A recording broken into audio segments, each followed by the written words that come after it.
Evening. Chemical kinetics का एक नया वीडियो लेके हम आपके सामने आए हैं। शायद केमिकल काइनेटिक्स के 2 या 3 2 थर्ड लेक्चर जितने भी हुए हैं अगला लेक्चर। लास्ट वीडियो में हमने ऑर्डर निकालना सीखा। हालांकि ऑर्डर निकालने का कोई तरीका ही नहीं है, तो हम सीखेंगे क्या? ऑर्डर प्रैक्टिकली निकाला जाए। पर एक बात मैंने आपके कानों में डाली कि अगर कोई रिएक्शन ए से बी में हो रही है, अगर कोई रिएक्शन ए से बी में हो रही है,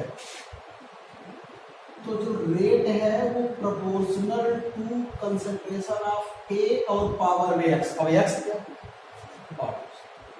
एक्स क्या है? ये कैसे पता चलेगा? प्रैक्टिकल से, एक्सपेरिमेंट से पता चलेगा। कैसे? अगर कंसंट्रेशन डबल करने से रेट डबल हो गया तो ऑर्डर फर्स्ट, कंसंट्रेशन डबल करने से रेट पे कोई फर्क नहीं पड़ा, ऑर्डर 0, कंसंट्रेशन डबल करने से रेट 4 गुना हो गया, ऑर्डर सेकंड। और इसी बात पे हम थोड़ा आगे बात किए थे, R इक्वल टू के ए टू द पावर एक्स। यहां से हमने के क्या है? के क्या है? Rate constant. के को हमने क्या कहा था? Rate constant. और रेट कांस्टेंट की अलग अलग ऑर्डर रिएक्शन के अलग अलग यूनिट होती थी। हमने देखा था कि जो सेकंड ऑर्डर फर्स्ट ऑर्डर की रिएक्शन थी, वो सेकंड इनवर्स उसकी यूनिट आई थी।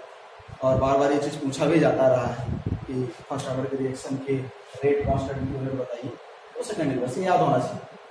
हम थोड़ा यहाँ से आगे बढ़ते हैं, आगे स्विच करते हैं और रिएक्शन के ऑर्डर्स की बात करते हैं। 0 ऑर्डर के बारे में आज हम सब कुछ पढ़ने वाले हैं। कल फर्स्ट ऑर्डर के बारे में पढ़ेंगे, समय रहा तो सेकंड भी। आज 0 ऑर्डर के बारे में पढ़ते हैं। हेडिंग लीजिएगा सब लोग, 0 ऑर्डर रिएक्शन।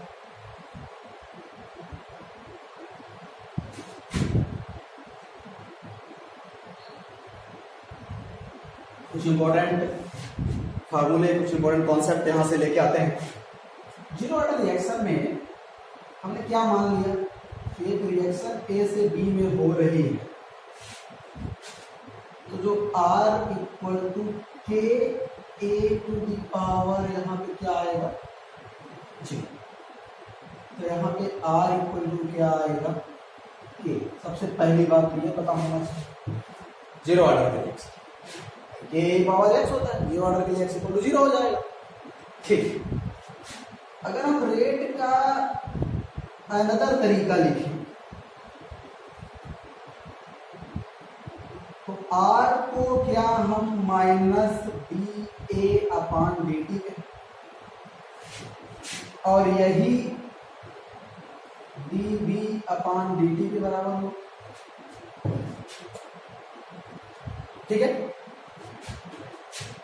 और क्योंकि इक्वेशन फर्स्ट पे हमने R को के लिखा है, इसलिए माइनस डी ए अपान डी टी बराबर डी बी अपान डी टी को हम क्या लिख सकते हैं? क्योंकि R इसके बराबर है के। इतनी बात क्लियर? चलिए इसको यहीं पे हम लेके चलते।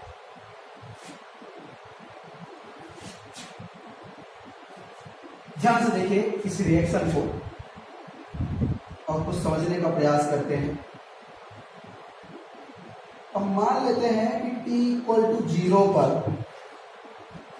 A का फुल कंसंट्रेशन आपके पास था A, या कि इसको हम C नॉट कहते हैं। क्या कहते हैं? C not. इसी को हम क्या कह रहे हैं? C not. A को हम क्या कह रहे हैं? C not. दोनों शब्द आप यूज कर सकते हो। तो B उतनी टाइम तो बना नहीं हो 0 का, से भी आप केमिकल इक्विलिब्रियम पढ़े होते तो बहुत अच्छे से चीज समझ में आता। इक्वल टू 0 पे हम इनिशियल कंसंट्रेशन A मान रहे हैं, चाहे C नॉट। बात देखिए, ठीक है, C नॉट मतलब इक्वल टू 0 पे कंसंट्रेशन, और ये उससे ना रिलीजन लेवल तब में देगा। और तब तो B बना नहीं होगा इक्वल टू 0 पे कुछ, मतलब इक्वल टू 0 मतलब एकदम स्टार्ट। किसी समय T पर मान लेते हैं कि ये A माइनस एक्स तो हो गया A माइनस एक्स, मतलब x घटा होगा, तो इधर x घटा तो उधर x बढ़ गया। अगर a से 2 भी होता तो फिर ये इधर x घटने से उधर कितना बढ़ता, 2x। अगर यहाँ a से 2 भी होती रिएक्शन तो यहाँ x नहीं 2x। अच्छा, a माइनस एक्स को हम ct कहेंगे इसी समय t पर कंसंट्रेशन। ठीक है, इन चीजों को ध्यान में रखते हुए इसको आगे बढ़ाते, इन चीजों को ध्यान में रखते हुए इसको आगे बढ़ाते हैं। ये चीज आप जब फेयर में करोगे तो इस रिएक्शन के साथ ही यहीं पे लिखोगे, तब ये शुरुआत करोगे आप। ठीक है, ये चीज आपको यहीं पे देना है, उसके बाद ये ये सब शुरुआत करोगे। अगर हम minus D A upon D T equal to K को लेकर आगे बढ़े तो ये हो जाएगा minus D A equal to K D T, और दोनों तरफ कर देते हैं इंटीग्रेट। ठीक है, दोनों तरफ कर देते हैं इंटीग्रेट।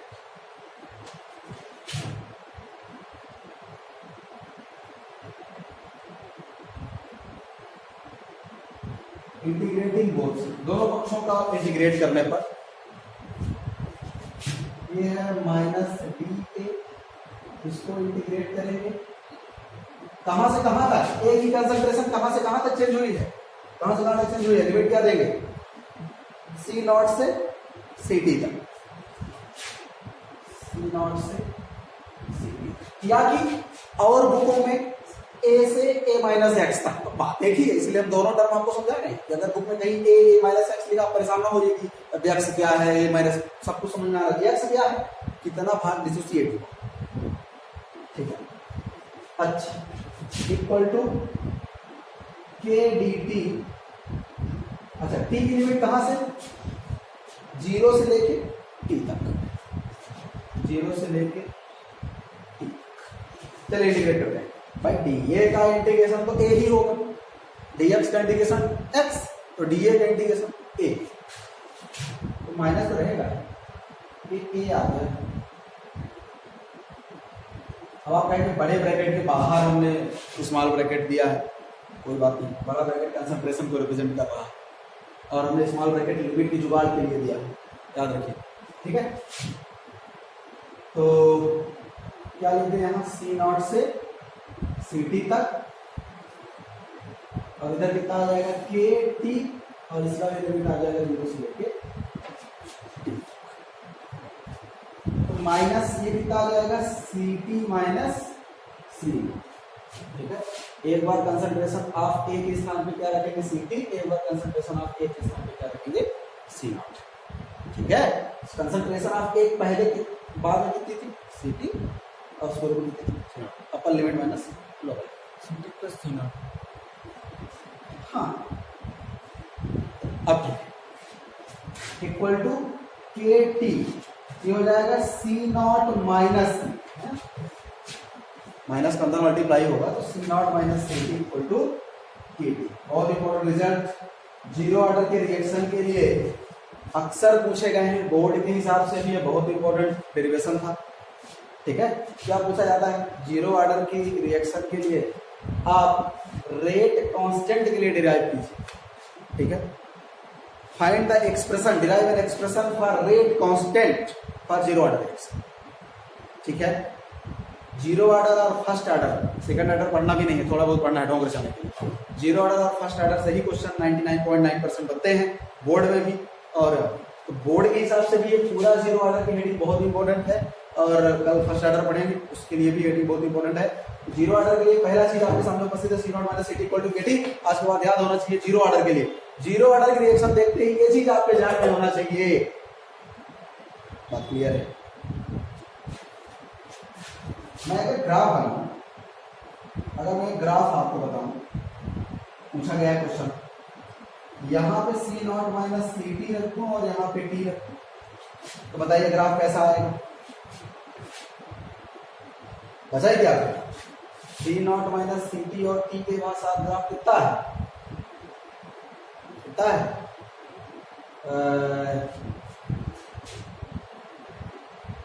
बताइए। y equal to M X नहीं दिख रहा ना, y equal to M X एक स्ट्रेट लाइन नहीं जाएगी, जाएगी, स्ट्रेट लाइन जाएगी ना। जा रही है ना। अगर यहां टी ना होता, अगर यहां टी ना होता तो C naught minus C T और टी का ग्राफ एक कांस्टेंट हो जाता, केवल के बस होता। क्योंकि टी है इसलिए ये स्ट्रेट लाइन जाएगी। इस पूरे को हम वाई कह रहे हैं, वाई एक्सिस पे, इस पूरे को हम एक्स कह रहे हैं, एक्स एक्सिस पे। तो y equal to M X एक स्ट्रेट लाइन ओरिजिन से होकर जाएगी, गई, जिसका स्लोप कितना होगा, के। इसका स्लोप अगर ये थीटा मान ले, इसका ये स्लोप इसका क्या होगा, इसका स्लोप क्या होगा, के। तो मान लो कहीं सी नॉट माइनस सी टी और टी का ग्राफ दे दिया, तो आपको स्लोप निकाल देना है। कैसे? स्लोप इक्वल टू के है और वही कितना होगा, tan थीटा, वही कितना होगा, tan थीटा। ऐसे भी आपसे क्वेश्चन पूछा जा सकता है। ठीक है, ठीक है। के निकलवाने के बहुत तरीके हो सकते हैं। आपको किसी समय टी पर कंसंट्रेशन दे देगा, इनिशियल कंसंट्रेशन दे देगा, बता देगा कितने समय में ये कंसंट्रेशन यहां से यहां हुई है, निकाल लोगे। K equal to C naught minus C T upon T, निकाल ही लो। या कि ग्राफ बना देगा, ऐसे बता दो, ठीक है। ग्राफ पे वैल्यू दे देगा, यहाँ पे कुछ यहाँ पे कुछ, फिर भी tan थीटा कैसे निकलेगा, परपेंडिकुलर अपॉन बेस, एक सी बात है। ठीक है, थीटा डायरेक्ट दे देगा तो आप tan 45 tan 30 जो भी देगा वहां से निकाल लोगे। मतलब के निकालने के कई तरीके हो सकते हैं, ये बात है। ठीक है, लिखिए इसको, लिख रहा है यहाँ दूसरा ग्राफ बनाऊंगा। अगर मैं C T equal to C naught minus K T लिखूं, ध्यान दीजिए किसी के बेस में टी है और के मल्टीप्लाई में टी है, इस बात से कंफ्यूज ना हो। ठीक है, ये भी तो एक स्ट्रेट लाइन होनी चाहिए, y equal to M X plus C, मैं इसको ऐसे minus K T plus C not. अगर मैं इसको कंपेयर कर दूं तो y equal to M X plus C, एक स्ट्रेट लाइन जाएगी जिसका स्लोप m माइनस के बराबर। तो अगर मैं ये ग्राफ खींचूं, यहाँ पे t लेके और यहाँ पे सी टी लेके, तो आपको एक निगेटिव स्लोप के साथ एक लाइन मिलेगी। ठीक है, तो ये वाला पोर्शन ये क्या होगा, सी नॉट, ये वाला पोर्शन क्या होगा, सी नॉट, और स्लोप इसका कितना होगा, स्लोप कितना होगा, माइनस। ठीक है, स्लोप कितना होगा, माइनस। अच्छा, इस ग्राफ से हम एक चीज और बता सकते हैं कि जीरो ऑर्डर रिएक्शन की एक खास विशेषता है कि कभी ना कभी कंसंट्रेशन जीरो हुआ है। ये जीरो ऑर्डर की खास विशेषता है, कंसंट्रेशन कभी ना कभी जीरो हुआ है। मतलब जीरो ऑर्डर रिएक्शन की एक खास विशेषता है कि रिएक्टेंट पूरी तरह से कंज्यूम हो सकता है। ठीक है, बहुत important point, in zero order reaction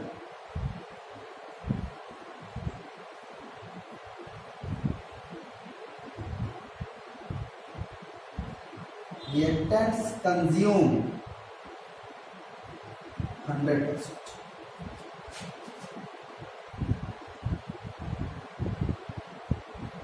at a particular time, at a fixed time। एक फिक्स टाइम पर उसका रिएक्टेंट जो है वो 100% कंज्यूम हो जाता है। चलिए हम देखते हैं कि कब उसका 100% रिएक्टेंट, इसको नोट करिए, मैं ये वाला पोर्शन मिटाता हूँ और मैं दिखाता हूँ कि कब रिएक्टेंट 100% कंज्यूम हो जाता है। अच्छा,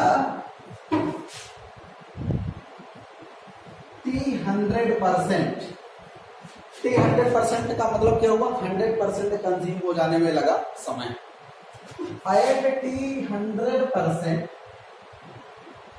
Ct कितना हो जाएगा, जीरो हो जाएगी। मैंने क्या कहा, रिएक्टेंट पूरी तरह से कंज्यूम हो गया। मतलब अगर 100% कंज्यूम होने का समय देखें तो कंसंट्रेशन क्या हो जाए उसका, ये देखिएगा आप, जीरो। Ct क्या हो गया, जीरो। कब, हम वो समय निकालना चाह रहे हैं, किस समय पे।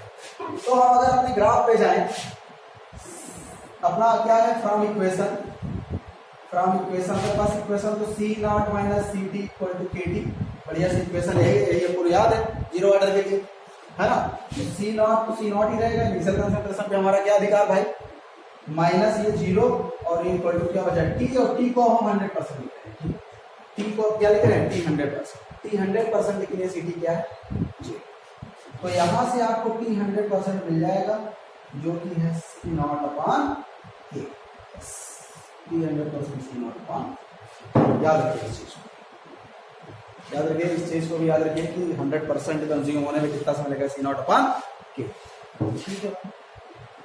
अच्छा एक बात और क्लियर है, चलिए देखते हैं क्या क्लियर है, वो हम हाफ लाइफ पीरियड में देखेंगे। इतनी बात क्लियर है, इसको नोट करिए, 100% में लगा समय क्या है।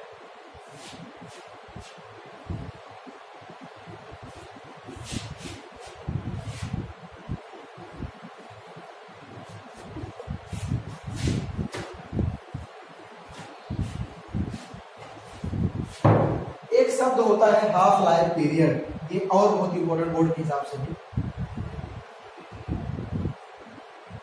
हाफ लाइफ पीरियड, अर्ध आयु काल हिंदी में कहते हैं,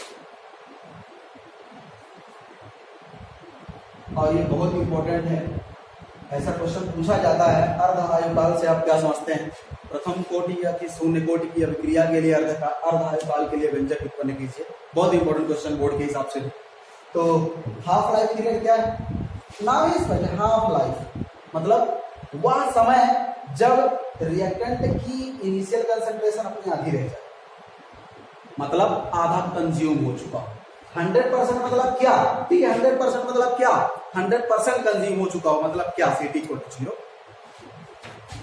लिखेंगे, it is time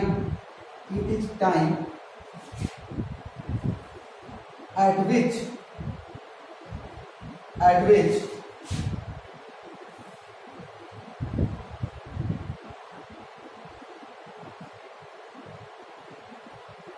reactant consumed 50%, reactant कितना कंज्यूम हो चुका होता है, 50%, मतलब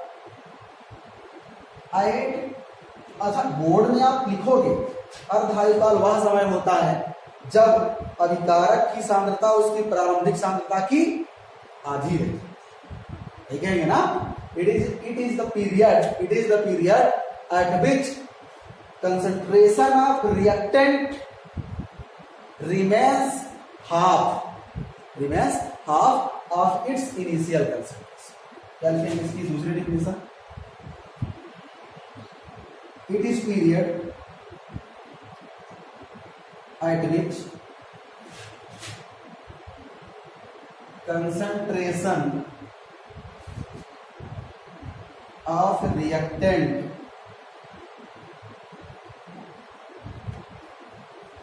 remains 50% of its initial concentration।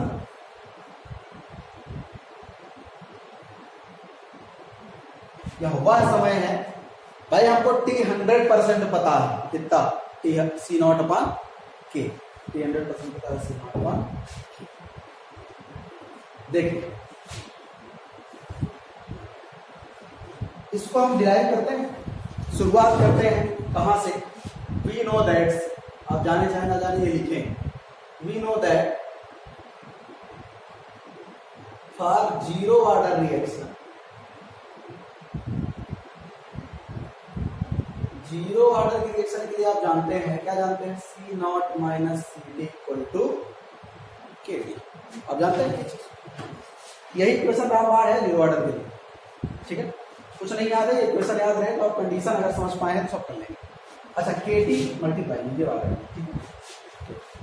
अच्छा at T equal to T half, T half मतलब हाफ लाइफ पीरियड, मतलब टी 50%, टी हाफ को हम टी 50% भी कह सकते हैं क्या, हाँ टी हाफ को क्या कह सकते हैं, टी 50%, टी 100% निकाल चुके, टी 50% ले जा रहे हैं, ठीक है।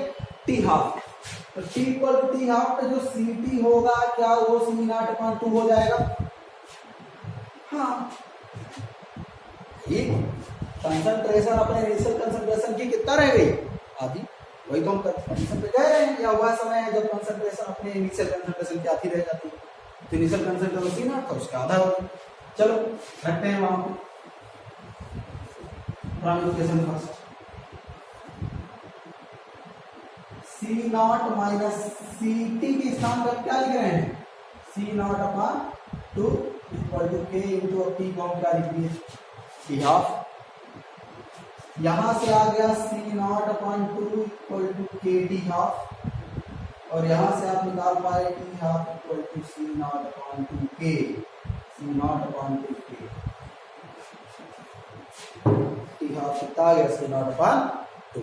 बहुत important result half life period के लिए, जीरो ऑर्डर के लिए पूछा जाता है। सिद्ध कीजिए शून्य कोटि की अभिक्रिया का अर्धायुकाल उसकी प्रारंभिक सांद्रता के समानुपाती होता है। दिख रहा है यहाँ से, क्योंकि के कांस्टेंट है इसलिए हम कह सकते हैं कि T half is directly proportional to C naught, T half directly proportional to C. ठीक है, क्वेश्चन पूछा जाता है prove that half life period of zero order reaction is directly proportional to its initial concentration। ये result भी आपको याद होना चाहिए, जीरो ऑर्डर रिएक्शन के लिए उसका half life period initial concentration के सीधे डायरेक्टली प्रोपोर्शनल। ठीक है, याद रखिएगा।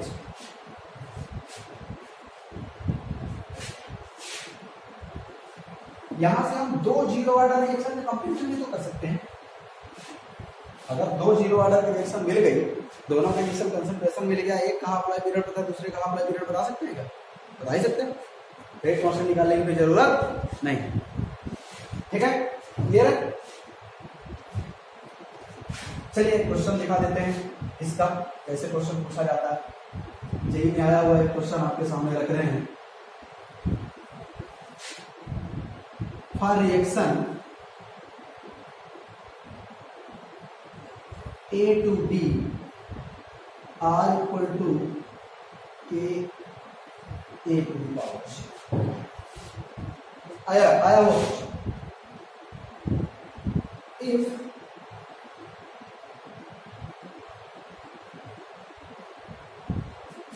concentration of A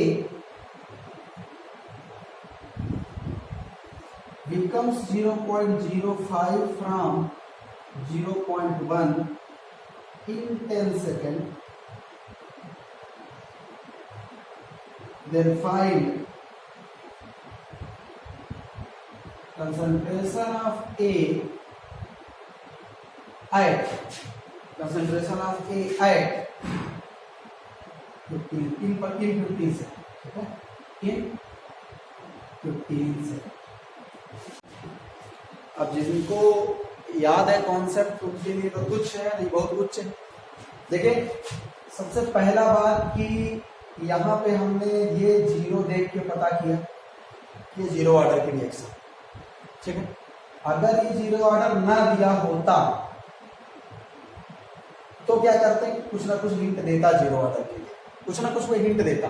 तो पहला चीज तो ये कि ये हम ऑर्डर डिसाइड कर लें किस ऑर्डर की रिएक्शन। चलिए अच्छा था कि यहाँ जीरो लिख दिया था, जीरो ऑर्डर की रिएक्शन लिख दी। गलतियां यही होती हैं कि आप ऑर्डर नहीं डिसाइड कर पाते, कुछ ना कुछ हिंट देगा, चाहे यूनिट दे दे और चाहे बता दे कि इतना कंसंट्रेशन बढ़ाने से रेट पे ये असर पड़ा। दो ही तरीके हैं जानने के लिए ना, एक तो हम यूनिट देख के जान जाएंगे और एक यही कंसंट्रेशन बढ़ाने से रेट पे क्या प्रभाव पड़ा। अगर कोई प्रभाव नहीं पड़ा तो जीरो ऑर्डर, जितना कंसंट्रेशन डबल किया वो भी डबल हुआ फर्स्ट ऑर्डर, ये डबल किया रेट 4 गुना हुआ तो second order.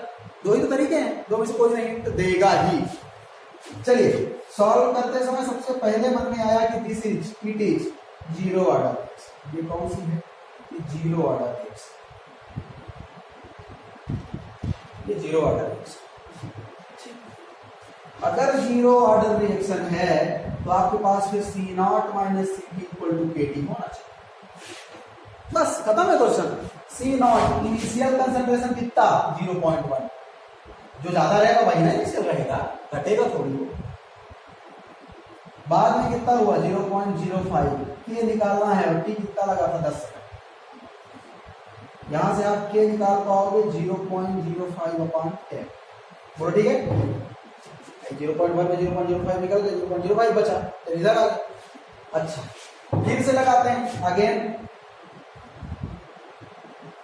C naught minus C T equal to K T. इस बार सी नॉट आपको, तो सी नॉट तो वही रहेगा, माइनस सी टी पूछा है, वही पूछा है ना, फाइंड कंसंट्रेशन इक्वल टू के आपको पता चल गया है 0.05/10 और टी आपको इस बार कितना है 15 सेकेंड में पूछा, निकाल लीजिए यहाँ से सी टी, सॉल्व करिए, कितना आएगा 0.025 आएगा सर, देख लीजिए यही आना चाहिए, ठीक है, इतना आएगा, कंसंट्रेशन है तो कितना आएगा मोर लीटर, ठीक है, इतना ही आना चाहिए इसको, 1 माइनस 0, ठीक है, सही सही, ठीक है, तो भी यही का था इसलिए रखा था मुझे आंसर, तो मैंने लिख दिया, दोनों कोई बहुत बड़ी बात नहीं है ना, आप भी रख लोगे, ठीक है। इस तरह क्वेश्चन आपसे पूछे जा सकते हैं सर सर।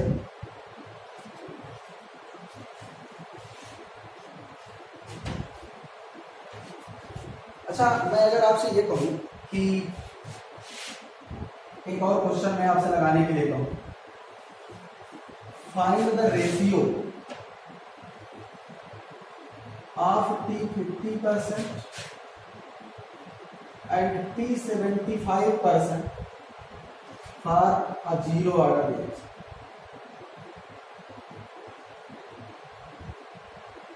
क्या आप लगा लेंगे इसको, निकाल पाएंगे? देखिए टी 50% तो आपको याद है कितना, सी नॉट अपॉन 2 के, याद है, 75% आपको नहीं याद है।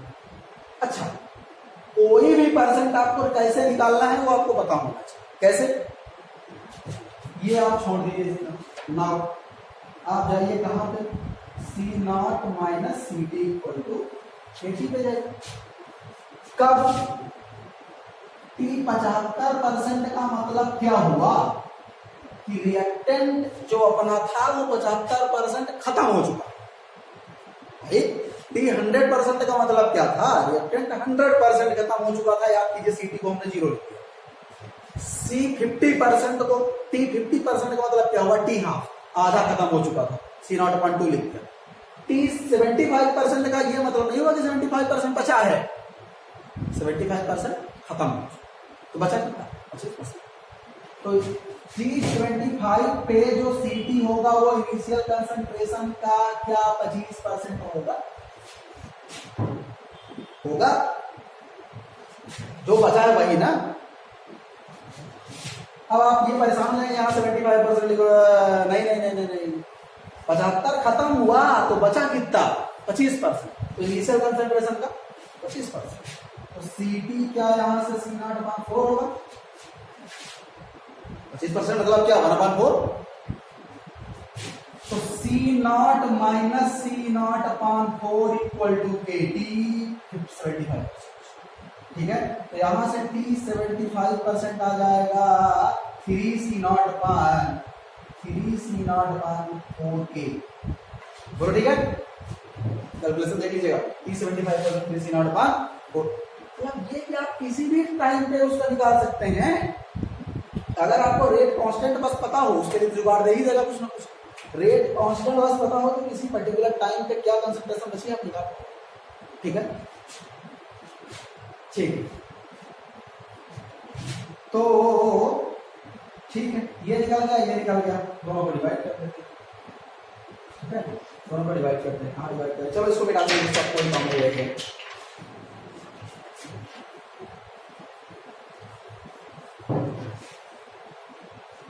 मिलाते हैं इसको, ठीक है, from equation first divided by equation first divided by equation, कितना आया, T 50% upon T 75% equal to C naught upon 2 K upon 3 C naught upon 4, के कटा सी नॉट कटा, कितना आया, टी 50% अपॉन टी 75% कितना आया, 3/2 आया क्या, हाँ 2/2 क्यों, 1/2 अपॉन 3/2 4 ठीक है बच्चा।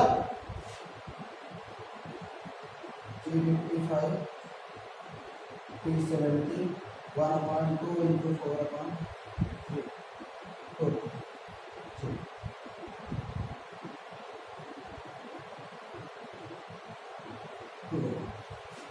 मतलब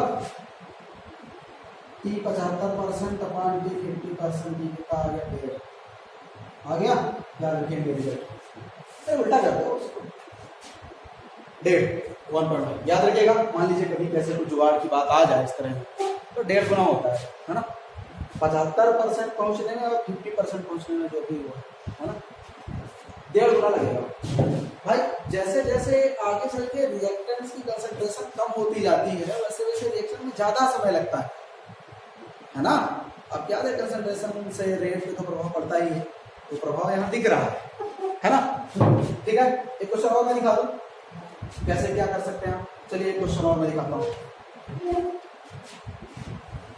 ठीक है इसको अच्छे से लिख लीजिए मेरे पास कितने 30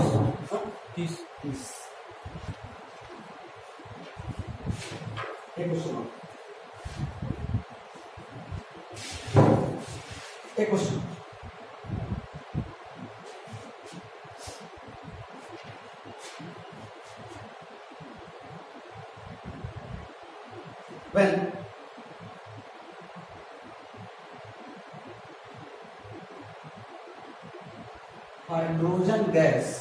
when hydrogen gas reacts with chlorine gas in the presence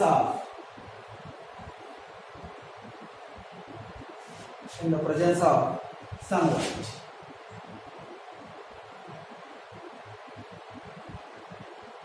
then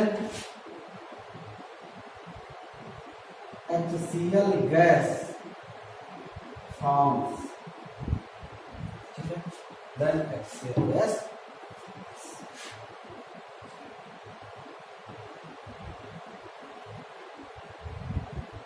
if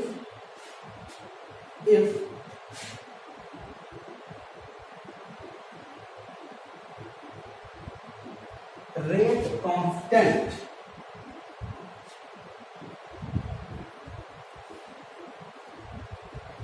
लेकिन आप नहीं कहते हैं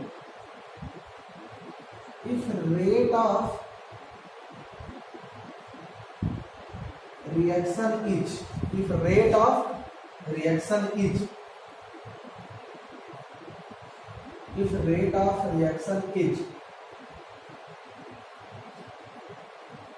0.005 mole liter inverse second, then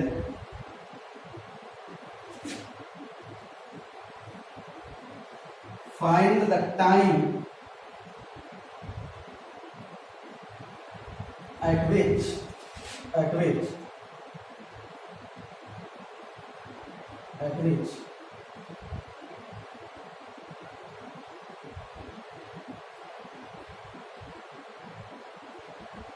reaction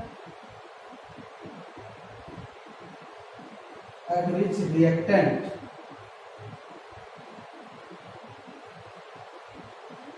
consume 90%.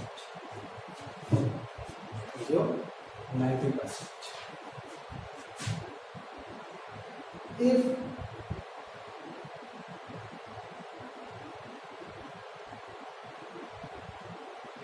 initial concentration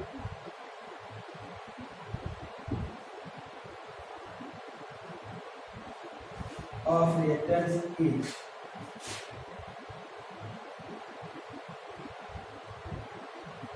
0.1 mole per liter। बढ़िया क्वेश्चन देखने में थोड़ा अजीब लगेगा, थोड़ा डाउट भी आएगा मन में, और बढ़िया क्वेश्चन। देखिए सबसे पहला तो कॉन्सेप्ट यहाँ पे क्लियर होता है, hydrogen gas reacts with chlorine gas in the presence of sunlight. चीख के कह रहा है ये जीरो ऑर्डर का रिएक्शन। ये कुछ ना कुछ हिंट देगा। मुश्किल से मैं 10-12 रिएक्शन ही ऐसे बताऊंगा जिनको आपको, हालांकि कभी नहीं बताऊंगा, 4-5 बताऊंगा जिनको आपको याद करना है और वो अक्सर पूछ लिया। जैसे एक तो यही हो गई जो आप पूछा है ना कि कौन से ऑर्डर की रिएक्शन है, उसी पे क्वेश्चन बोल दिया जाता है, नहीं तो कुछ और हिंट देता। दूसरा हिंट अपने को ये मिला कि यहाँ पे रेट ऑफ रिएक्शन दिया, जबकि हम ये जानते हैं कि रेट कांस्टेंट के बिना हम 90%, 50%, 80% काम नहीं कर सकते। तब एक ही ऐसी ऑर्डर की रिएक्शन है जहां rate constant rate of reaction के बराबर है, वो जीरो ऑर्डर, हम पहले बता चुके। तो डाटा इनसफिशिएंट ऑप्शन होगा आपके पास, पर एक बार ये माइंड में आपके आना चाहिए कि हो सकता है जीरो ऑर्डर की रिएक्शन हो तो रेट कांस्टेंट ना देके वो रेट ऑफ रिएक्शन देना उचित समझे। ठीक है, दो बातें हैं। तो अगर हम इसको सॉल्व करने जाएं तो सबसे पहले के लिए हिंट दिया है, तो ये के को आप 0.005 मान के चलोगे। क्यों?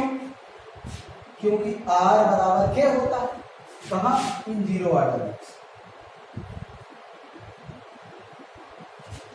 दूसरी चीज, आपको C0 दिया है 0.1, तो बचा ही क्या, तो CT कितना हो जाएगा, 90% खत्म, मतलब बचा क्या 10%, तो 0.0। क्यों? 0.1 का 10%, 90 खत्म हो गया, तो ये बचा 0.0। अब आपके पास इक्वेशन है C0 minus CT equal to KT। तो C0 कितना रखते हैं हम, 0.1 माइनस 0.01 इक्वल टू K 0.005, और ये हो गया T 90%। ठीक है, तो यहां से आप सॉल्व करोगे कितना आएगा, T 90% इक्वल टू कितना आ जाएगा, 0.09 अपान 0.005। ठीक है, 90/5, ठीक, यही ना, 18 यही आएगा, 200 90/5। ठीक है, 18 सेकंड का समय लगेगा, 18 सेकंड का समय लगेगा। अच्छा, अगर आप इस बात पे इक्वेशन लिखना चाहें H2Cl2 मिला के 2HCl बनेगा, अब 0.1 मोल कंसंट्रेशन किसका है, इसका है किसका है, कंफ्यूजन वाली स्थिति पैदा हो जाएगी। आप बहुत वहां पे ना जाइए, है ना, कि किसका है किसका नहीं है, बहुत वहां पे जाने की जरूरत नहीं है, ना रिएक्शन लिखने की जरूरत थी, सब ऐसे। ठीक है, बस फर्स्ट ऑर्डर जीरो ऑर्डर की रिएक्शन में इतना ही। अगर एक आध क्वेश्चन और मॉडल बनेंगे तो कल देखेंगे, नहीं तो हम फर्स्ट ऑर्डर रिएक्शन पे स्विच करेंगे। जैसे जीरो ऑर्डर रिएक्शन पूरा हुआ है, न्यूमेरिकल सहित सब कुछ थ्योरी आपसे बननी चाहिए। कल हम फर्स्ट ऑर्डर पे आएंगे, उसके बाद और बहुत अच्छी अच्छी चीजें आने वाली हैं। बड़ा चैप्टर है लेकिन मजेदार चैप्टर है, कोई दिक्कत नहीं होनी चाहिए यहाँ पे भी। चलिए कल मिलते हैं, तब तक देखते रहिए वीडियो, लाइक कीजिए, सब्सक्राइब कीजिए, शेयर कीजिए। All the best.